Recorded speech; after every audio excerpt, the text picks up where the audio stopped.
Man is dead after police say he fought with them over a gun. It happened at the Jungle Prada boat ramp just before 2 this morning.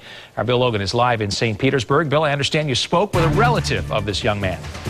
We sure did, and there were also some friends that came out here just a little while ago, Dan, and they are all very upset this morning. We're right off of the Intercoastal Waterway, a very nice spot, a nice view, and actually the person involved in this was sitting on that bench that you see right there, taking in that beautiful view when it all turned ugly early this morning.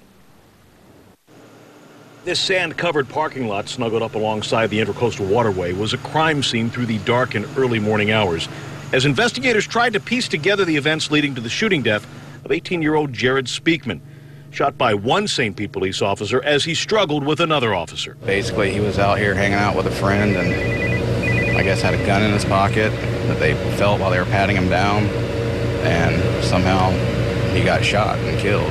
Jared's uncle, Mark Johnston, came back by the Jungle Prada boat ramp facility this morning, as did some of Jared's friends who were obviously too shaken up to speak with us on camera.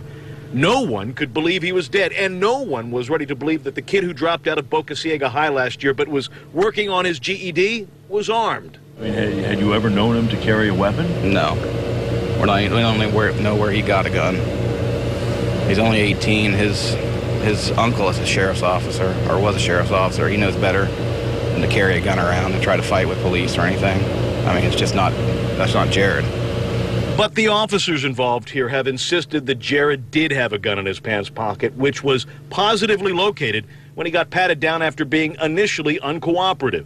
Was the gun at any point produced and used as a threat against the officer? I'm not sure it got to that point. Those kind of details we don't quite have yet. I know that the man was able to clear his pocket with his hand on the gun. That's the only detail that I have at this point. There are some other details coming in at this hour. There is the bench where the two men were sitting at about 2 o'clock when Patrol Officer Michael Weiskopf, Officer Richard Desmesman, and Officer Ruben De Jesus all came upon them and were asking them why they were here in a park that is supposed to be closed.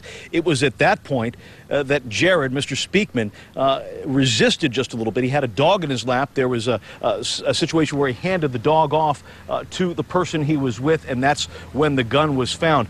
A lot of details still to come out. All of those officers are on administrative leave at this point. They're being questioned about this incident.